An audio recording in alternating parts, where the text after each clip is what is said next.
अब हमने परमात्मा को दुखी करने का मौका नहीं देना, ये पिछली पीढ़ी है। अगर आज भी हम चाहते हैं कि 650 साल की तरह उस परमात्मा को दुखी करके भेजें तो एक बात अलग है, अन्यथा आज हमने वो मौका नहीं देना चाहिए। लाखों की संगत को देख के मत चलो, लाखों की भीड़ को देख के मत चलो।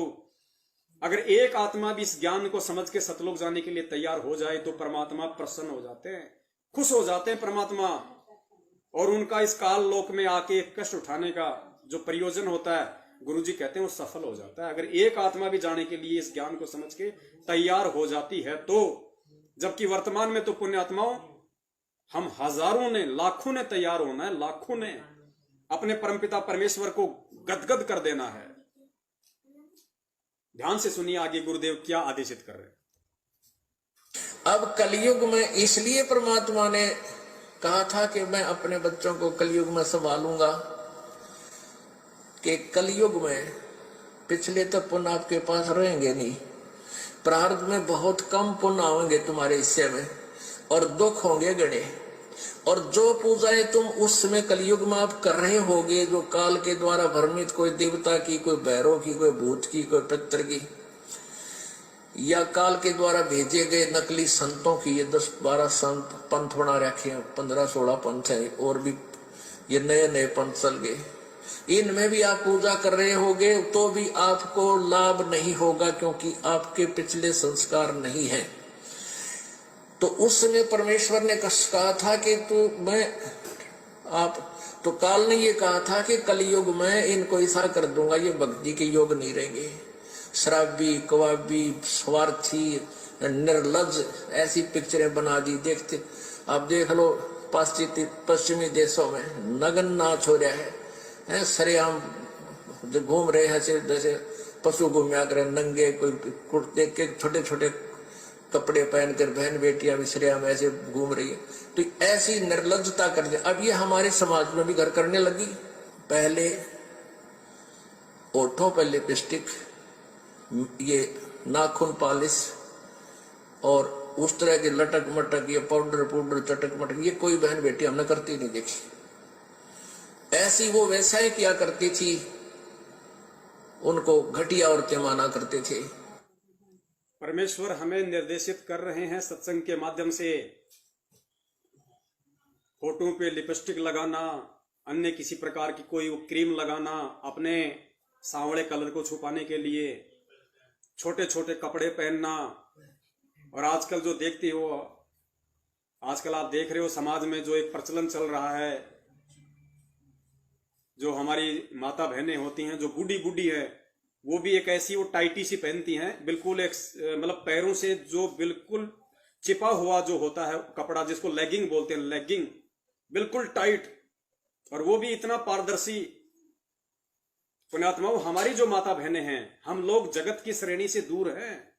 जगत को तो ज्ञान नहीं है, वो तो कर सकता है ये सब, लेकिन आप और हम भगत हैं, और गुरुदेव हमें स्पष्ट इन चीजों के लिए मना कर रहे हैं कि हमने बिल्कुल सीधे साधे और ढीले ढाले कपड़े पहनने, चाहे भगत हो, चाहे बहन हो, चाहे माई हो, बिल्कुल सीधे साधे कपड़े। आश्रम में तो गुरुदेव ने हमारी जो माता बहनें हैं, जो यहां तक का जो ब्लाउज वगैरह या जैसे कोई अन्य जो पहनती हैं, अगर यहां तक भी था, यहां तक गुरुजी उसको मना करते थे। अगर कोई कुर्ता पहनना है, बहन ने अगर कोई ब्लाउज पहनना है, तो गुरुजी ने यहां तक के लिए फुल स्लीव, फुल बाजू के लिए आदेशित किया हुआ था। यहां तक भी नहीं पहन सकते आप, क्योंकि हम भगत हैं, हम परमेश्वर के बच्चे हैं।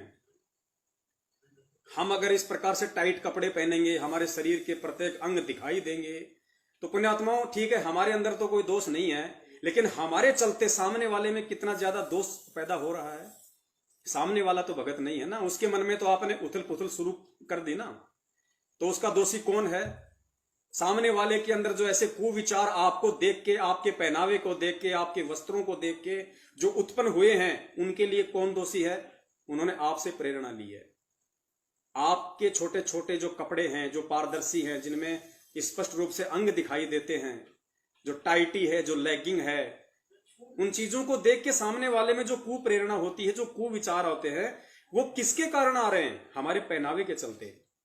तो हम परमेश्वर के दोषी हो रहे हैं। तो गुरुदेव ने कहा कि जो पहले के समय में जो ये लटोटर, ये नेल पॉलिश है, होठों को लाल कर लेना है, दुनिया भर का मेकअप करना है, इस तरह के जो ये कपड़े हैं जो गैर पुरुष को आकर्षित करने के लिए गुरुजी कहते हैं पहले के समय में वेश्याएं किया करती थी, वेश्याएं। पुण्यात्माओं, ये कितना बड़ा पॉइंट है, इसको नोट करना। यानी वर्तमान में ये ज्ञान लेके, ये गुरु ज्ञान लेके, संत रामपाल जी महाराज जी की शिष्या होके यदि कोई बहन बेटी माता आज भी यदि इन सभी आडंबरों में उलझी हुई है, आज भी यदि वो फालतू का मेकअप करती है, चाहे उसकी कोई भी मजबूरी क्यों ना हो, ये नहीं चलेगा भक्ति मार्ग में। अगर वो नेल पॉलिश लगाती है, अगर वो होठों को लाल करती है, मेकअप करती है, कपड़े ऐसे पहनती है, तो गुरुदेव के इस कथन अनुसार वो बहन बेटी गुरुजी की शिष्या होने के बावजूद भी वैश्या की श्रेणी में है, वैश्या की श्रेणी में।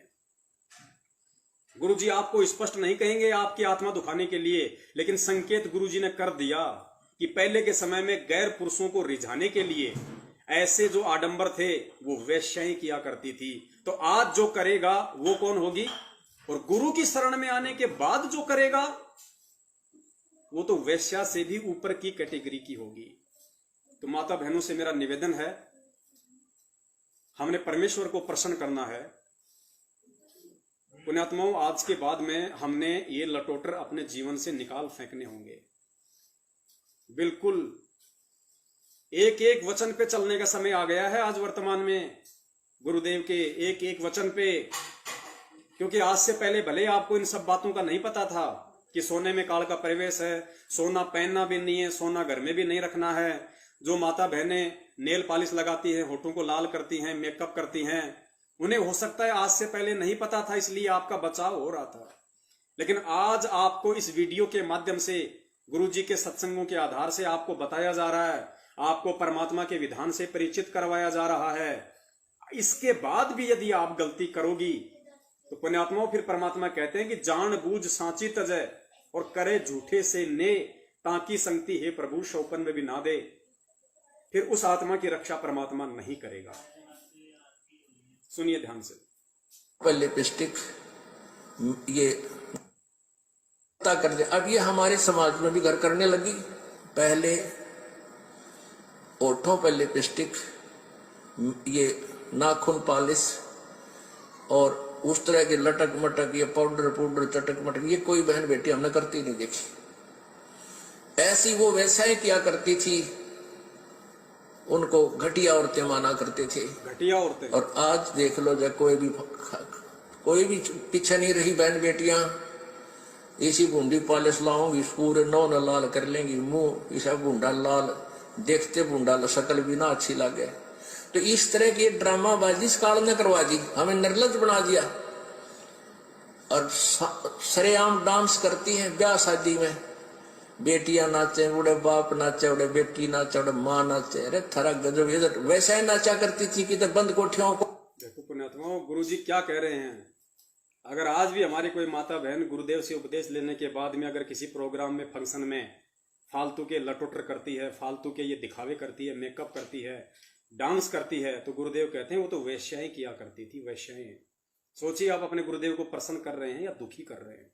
ये दुखी मन से परमेश्वर को ये बातें बोलनी पड़ रही हैं। हमें निर्लज बना दिया। और सरेआम डांस करती हैं ब्याह शादी में, बेटियां नाचे, उड़े बाप नाचे, उड़े बेटी नाचे, उड़े माँ नाचे। अरे थरा गजब, ये वैसा ही नाचा करती थी कि तो बंद कोठों में। आज सरेआम नचा दिए काल ने हमारे को। भाई जो गुरु वचन पे डट गए, कट गए फंद 84 के। पुण्यात्माओं, ये सत्संग कोई सामान्य नहीं है। ये सत्संग हम रात दिन सुना करते थे, लेकिन हमारे दिमाग में इन बातों के ऊपर कभी भी हमारा ध्यान नहीं गया। और हम आज से पहले जो गलतियां करते आ रहे थे, लेकिन पुण्यात्माओं अब हमने ये गलतियां बिल्कुल भी नहीं करनी है। हमने बहुत सावधान होकर चलना है। देखो, मैंने कोई अखबार में मैंने एक छोटा सा चुटकुला पढ़ा था, उसमें ये बताया जा रहा था, हाँ कोई रागनी का था कोई प्रोग्राम, वैसे दास जैसे को नेट वगैरह देख रहा था, तो कोई वीडियो सामने आ गया, तो दास को लगा कि ये सुनना चाहिए, कोई अच्छी चीज है। कोई मतलब की चीज है, कोई शिक्षाप्रद है। तो वो जो वक्ता था वो सामने ऑडियंस को माइक पे खड़ा होकर कह रहा था कि देखो जी हमारे समाज में कितनी ज्यादा निर्लज्जता आ गई, कितना ज्यादा फूहड़पन आ गया, लोगों की बुद्धि किस हद तक भ्रष्ट हो चुकी है। गांव में किसी की शादी है, लड़के की शादी है और डीजे बज रहा है और डीजे पे गाना चल रहा है, आज मेरे यार की शादी है, आज मेरे यार की शादी है, यार की शादी है, मेरे दिलदार की शादी है। और फिर उस वक्ता ने बताया कि भाई बहनों, उस गाने पे उस लड़के की मां भी नाच रही है, उस लड़के की बहन भी नाच रही है, उस लड़के की बुआ भी नाच रही है। और गाना क्या चल रहा है? आज मेरे यार की शादी है। तो बताओ, वो उस मां का भी यार हो गया, उस बहन का भी यार हो गया, उस बुआ का भी यार हो गया। वो गाना गा रही हैं और नाच रही हैं, आज मेरे यार की शादी है। बताओ, मां का यार हो गया बेटा। इस काल ने हमारे को इस कदर, लेकिन फिर भी हमारी बुद्धि के पट नहीं खुलते, फिर भी हम नाचते हैं। तो इन सब बातों को गुरुजी हमें समझाना चाहते हैं कि काल ने किस प्रकार तुम्हारे को मूर्ख बना रखा है, ऐसे ठग रहा है तुम्हारे को, तुम्हारी बुद्धि में आने नहीं देता ये बातें कि तुम क्या गा रहे हो, क्या बोल रहे हो, क्या डांस कर रहे हो, उसका मतलब क्या निकलता है। ये सतगुरु की मेहरबानी से हमें समझ में आता है। तो पुण्यात्माओं, आज जिन भाई बहनों के ये बातें समझ में नहीं आ रही है ना, ये बातें आने वाले समय में उस समय जरूर समझ में आ जाएंगी। लेकिन जब समझ में आएंगी उस समय तक आपके हाथ से वो कमान निकल चुकी होगी, फिर कोई फायदा नहीं इन चीजों को समझने का। समझना है तो हमें आज समझना है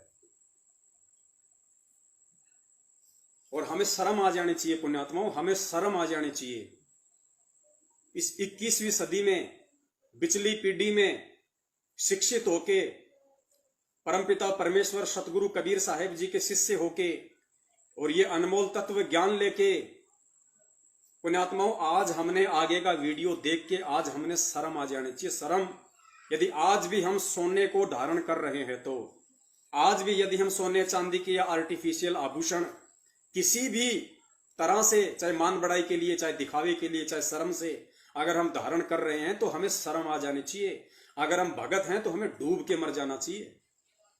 ये आगे का वीडियो देखने के बाद ये ध्यान से देखना, रामायण का छोटा सा वीडियो है।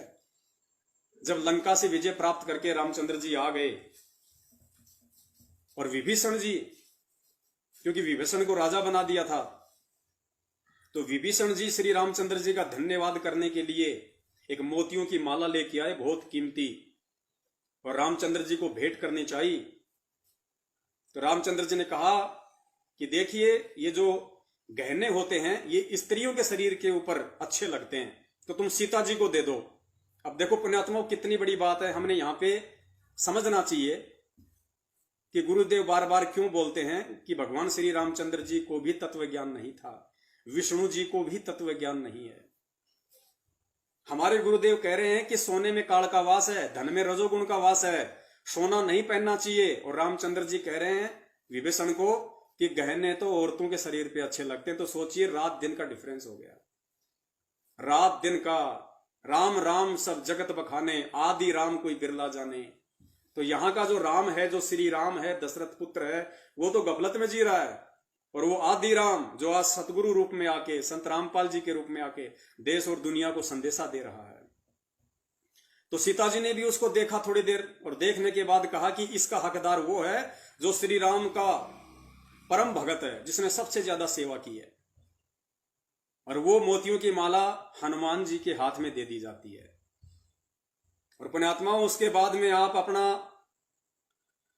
अपना खुद का निर्णय कर लेना कि संत रामपाल जी महाराज जी के भगत होके, उनकी शरण में होके, असली राम के भगत होके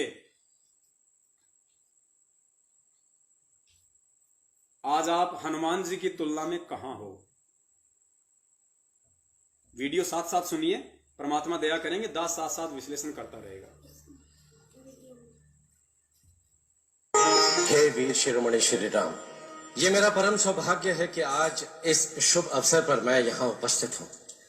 जिस महापुरुष ने मुझे राजा बनाया हो, उनके राजा बनने पर मैं अकंचित बधाई या भेंट देने योग्य नहीं।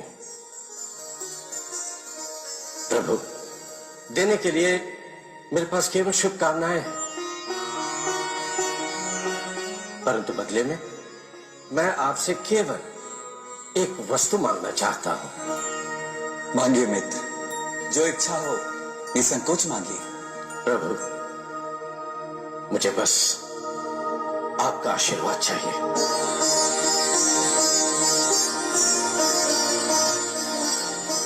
आप हमारे ऐसे भक्त हैं जिन्होंने अपने प्राणों की चिंता किए बिना हमारी भक्ति की है। आप मुझे मेरे भाइयों जैसे ही प्रिय हैं। मैं आपको देने योग्य कुछ भी नहीं, परंतु फिर भी मैं आपको एक छोटी सी वस्तु भेंट देना चाहता हूं, जिससे मेरे मन को हर्ष होगा। आपकी सात्विक दिव्य आभा के सामने तो ऐसी सहस्त्रों मालाओं का दिव्य प्रकाश भी फीका है।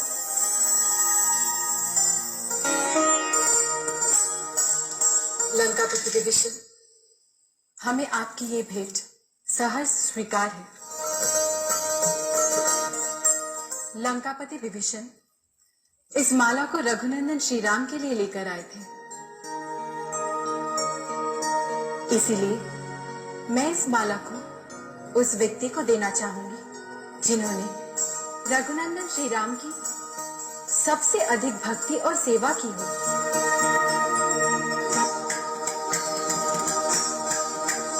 पुत्र हनुमान, आज्ञा मैया। तुम रघुनंदन श्री राम के सच्चे सेवक हो। तुमने सदा बिना किसी स्वार्थ के रघुनंदन श्री राम की सेवा की है।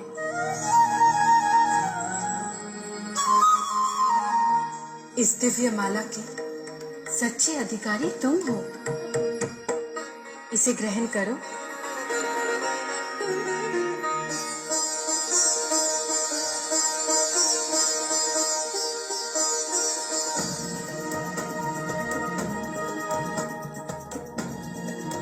पुण्यात्माओं, आगे का जो वीडियो है हमें बहुत गहनता से इसको समझना पड़ेगा। ये वीडियो हमें क्या शिक्षा दे रहा है कि एक राम भगत, त्रिलोकी भगवान विष्णु का जो अवतार था श्री रामचंद्र त्रेता में, जो पूर्ण परमात्मा नहीं थे, जिनके पास में पूर्ण शक्तियां नहीं थी, जो ना स्वयं का मोक्ष करने में सक्षम थे, ना दूसरों का मोक्ष कर सकते थे, ना स्वयं का मोक्ष करवा पाए, ना हनुमान जी का मोक्ष करवा पाए। उनका जो परम भगत था हनुमान, उनका अपने आराध्य के प्रति, अपने इष्ट के प्रति, अपने राम के प्रति कितना विश्वास था, कितनी दृढ़ता थी। अब आगे आपको समझना चाहिए और फिर आपको अपना खुद का आकलन करना चाहिए कि आज उस आदि राम, असली राम, समर्थ भगवान की शरण में आने के बाद और उनके भगत बनने के बाद हमें मात्र हनुमान जी जैसा ही व्यवहार करना चाहिए, या हनुमान जी से भी सैकड़ों गुना ऊपर बढ़ के हमें सोचना, विचारना और सत्कर्म करने चाहिए। अपना खुद का आकलन करना। हनुमान जी माला को देख रहे हैं, उसके बाद में माला को तोड़ के उसका एक एक मनिया ध्यान से देख के फिर उसको नीचे फेंक रहे हैं। फिर आगे देखना विभीषण जी क्या बोलेंगे और आगे की क्या कहानी है।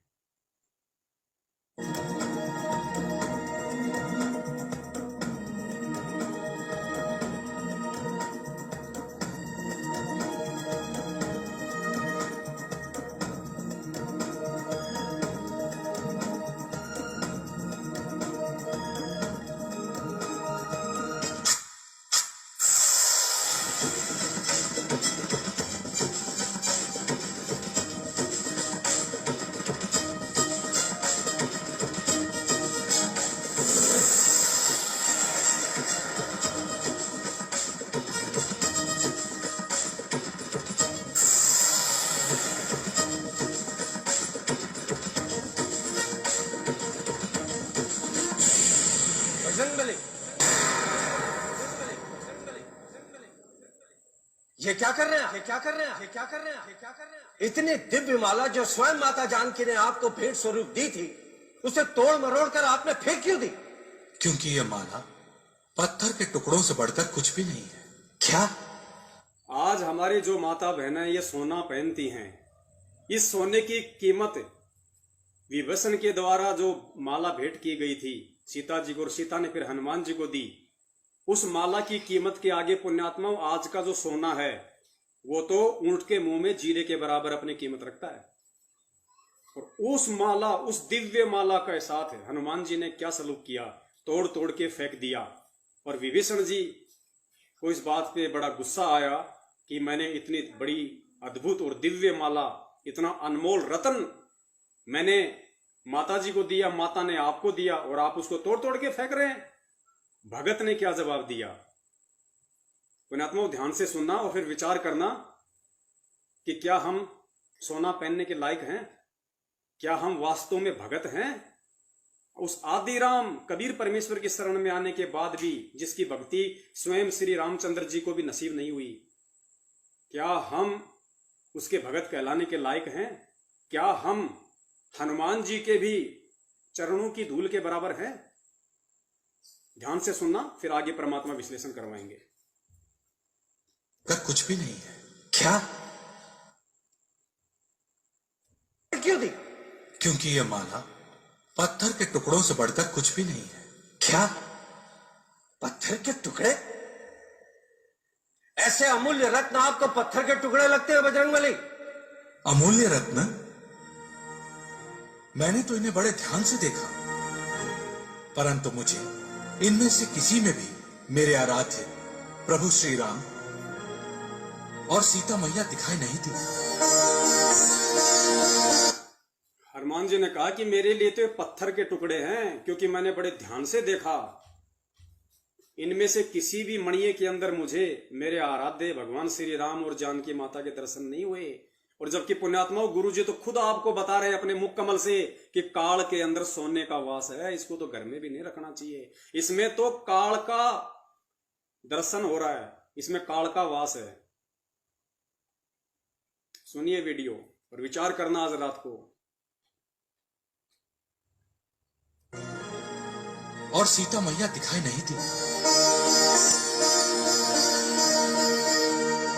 विभीषण जी, आपके लिए कंकड़ पत्थर अमूल्य, दिव्य और अद्भुत हो सकते हैं, परंतु जिन रत्नों में प्रभु श्री राम की छवि दिखाई ना दे,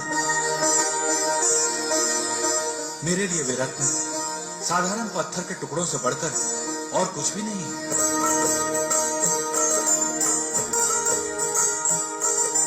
इसलिए मैंने इस माला को तोड़ मरोड़ कर फेंक दिया।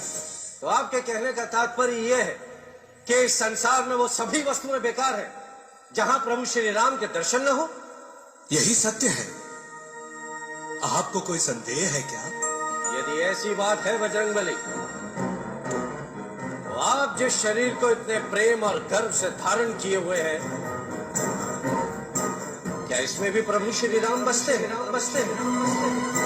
यदि नहीं, तो आपने इसे धारण क्यों किया हुआ? ठीक कहा आपने। मेरे तो शरीर के रोम रोम में प्रभु श्री राम और सीता मैया बसते हैं। यदि आपको विश्वास ना हो तो मैं आपको अभी दिखा सकता हूं।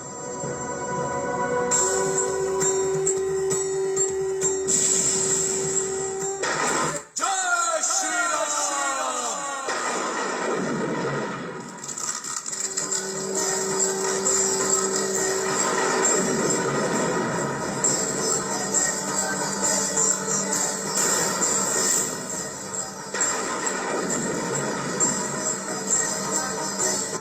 कपि के हृदय में सिया राम का गरस कर, आसन से उठ खड़ी हुई प्रजा सारी है।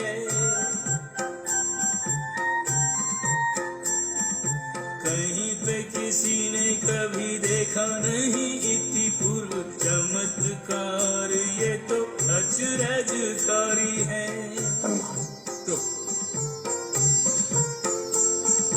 राम हनुमान को कंठ लगाए रहे, सोच रहे इसकी भक्ति कैसी न्यारी है।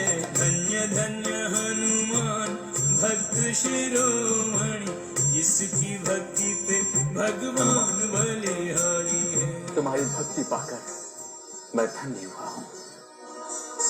तुम्हारे समान भक्त ना इस सृष्टि पर आज तक जन्मा है और ना ही चलने का। तुम धन्य हो हनुमान, तुम धन्य हो। प्रभु,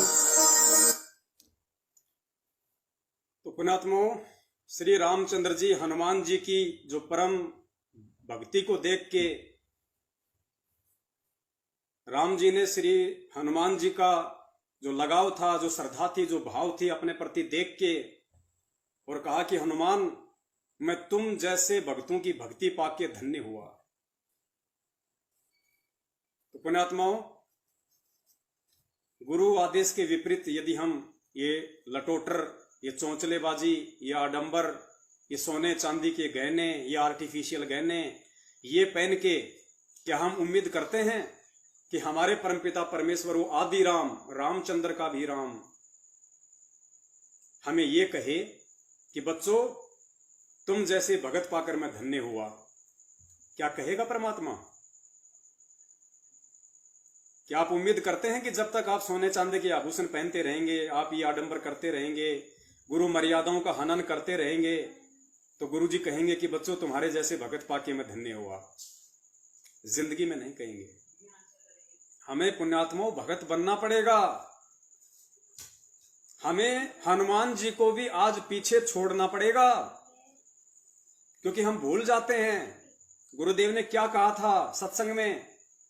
गुरुदेव ने सत्संग में एक बात कही थी कि लख बर सूरा जूझ ही, और लख बर सावंत दे, और लख बर यति जहान में, तब सतगुरु शरणा ले। गुरुदेव ने हमें बताया कि पुण्यात्माओं, तुम कितनी अच्छी आत्मा हो, और तुम्हारे कितने जन्म जन्मांतरों के संस्कार पुण्य इतने होते हैं जब सतगुरु तुम्हें अपनी शरण में लेता है। जो संस्कार हनुमान जी के भी नहीं थे त्रेता में, जो रामचंद्र जी के भी नहीं थे त्रेता में, वो संस्कार आज आप और हम आत्माओं के हैं, लेकिन हम अपने आप को पहचान नहीं रहे। गुरु जी ने कहा कि लख बर सूरा जूझ ही, यानी एक आत्मा जिसने लाखों जन्म सूरवीर के पाए हों, लाखों जन्म जिसने सूरवीर के भोगे हों। और सूरवीर के विषय में गुरु जी ने बताया कि साधु शब्दां परखिए और दुख पड़े घरनार, और सूरवीर जद जानिए जब रण बाजे तलवार। जो सूरवीर होता है, जो योद्धा होता है, आमने सामने की लड़ाई लड़ता है, युद्ध क्षेत्र में तलवारों से उसका अंग अंग काट दिया जाता है, लेकिन वो पीठ नहीं दिखाता, उसको कहते सूरवीर। तो गुरु जी ने कहा कि ऐसे ऐसे लाखों सूरवीरों के जन्म तुम लोगों ने पाए हैं आज से पहले। लख बर सूरा जूझ ही, लख बर सावंत दे, लाखों जन्म तूने सावंत दे वाले व्यक्तियों के पाए हैं। सावंत दे वाला व्यक्ति गुरुजी ने बताया ऐसा व्यक्ति जिसके हाथ अपने पैर के घुटनों से नीचे तक आते हों, एक या दोनों, वो बहुत ही ज्यादा पुण्यकर्मी आत्मा होती हैं, जिनका एक या दोनों हाथ अपने पैर के घुटने से नीचे तक होता था। ये सतयुग त्रेता तक हुआ करता था। उसके बाद तो जीव इतना पापी हो गया कि सावंत दे वाले व्यक्ति पैदा होने ही रह गए। तो गुरुजी ने कहा कि तुमने लाखों बार सावंत दे वाले व्यक्तियों के भी जन्म लिए हैं।